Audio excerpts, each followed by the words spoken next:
और छोड़ दो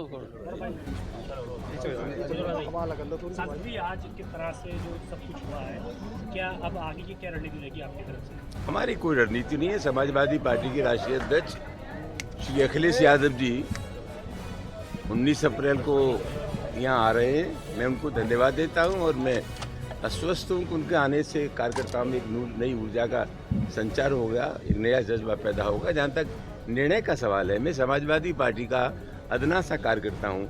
निर्णय पार्टी की मीटिंगों में लिए जाते हैं, निर्णय व्यक्तिगत रूप से नहीं लिए जाते। तो राष्ट्रीय पार्टी के राष्ट्रीय अध्यक्ष जी से मिलकर के बातचीत करके आगे की रणनीति क्या हो सकती है तभी हम तय कर सकते हैं।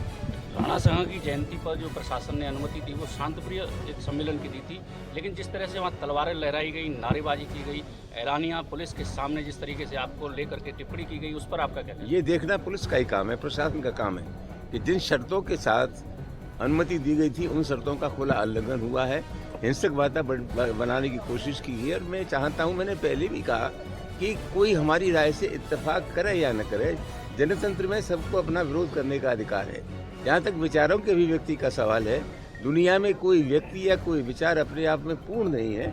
हमारे विचार से किसी की असहमति हो सकती है, लेकिन जनतंत्र में और संविधान के मुताबिक हमें विरोध करने के तरीके मिले हुए, उसी के हिसाब से विरोध करना चाहिए। इस देश में हिंसा के लिए कोई जगह। हरिपर्वत थाना क्षेत्र में जिन लोगों ने आपके यहाँ 26 तारीख को तांडव मचाया था, मुकदमा दर्ज है, लेकिन अब तक गिरफ्तारी नहीं हुई है। और आज इस कार्यक्रम में उस व्यक्ति की भी मौजूदगी है जिसने आपके यहाँ तांडव मचाया था। उपेंद्र चिंता का विषय है। 26 मार्च को जो हुआ उसमें 2 प्राथमिकी दर्ज हुई है। एक पुलिस के लोग पिटे, वो प्राथमिकी दर्ज हुई है। एक हमारे पुत्र रणजीत सुमन ने मुकदमा लिखाया था, वो दर्ज हुआ है। मैं अपेक्षा करता हूँ कि दोनों ही तहरीरों पर जो मुकदमे लिखे गए उसमें प्रभावी कार्रवाई करनी चाहिए। और जैसा कि मैंने पहले कहा कि अगर प्रशासन कार्रवाई नहीं करता है तो समाजवादी बैठ करके इस मामले में भविष्य की रणनीति तैयार करेगी। क्या लग रहा है? जिस तरह से 2 तस्वीरें सामने आ रही हैं कि पूरे यूपी में 2 भाग कर दिए, दलित वर्सेस ठाकुर, तो क्या लगता है ये सब सत्ताधारी की फरमाइश है या फिर कुछ? ये बेकार की बात है। ये हमारी लड़ाई एक जहनीत से, मानसिकता से है। ये वो लोग हैं जो नहीं चाहते कि लोगों को समान दर्जा दिया जाए। ये वो लोग हैं जो अखिलेश यादव जी के मुख्यमंत्री न रहने के बाद उनके मकान की सफाई कराते हैं गंगा जल से। ये वही लोग हैं जिन्होंने राजस्थान के प्रतिपक्ष के नेता को, जब वो मंदिर में गया तो उसकी धुलाई की। ये वही लोग हैं जो जातिगत जनगणना के खिलाफ हैं। ये वही लोग हैं जो मुसलमानों की नीयत पर शक करते हैं। तो लड़ाई एक विचार से है। और कुछ लोग जो सामंतवादी लोग हैं, जो यथावत स्थिति चाहते हैं पहले की तरह, वो हमारे देश में नहीं चल सकता।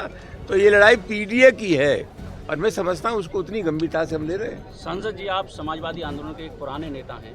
मुलायम सिंह यादव के हल्ला बोल से समाजवादी पार्टी को जाना जाता था, लेकिन क्या समाजवादी पार्टी की ये चुप्पी कुछ अलग मैसेज देना चाहती है? क्या कारण? नेताजी हमारे बीच में नहीं है, लेकिन मुझे खुशी है कि नेताजी के जाने के बाद बहुत ही मजबूती के साथ श्री अखिलेश यादव पार्टी का नेतृत्व कर रहे हैं। और जैसा कि मैंने पहले आपसे कहा, मैं एक व्यक्ति हूँ, समाजवादी पार्टी का कार्यकर्ता हूँ। आगे आने वाले समय में समाजवादी पार्टी मिल करके पूरी स्थिति का आकलन करके इस मामले में निर्णय करेगी।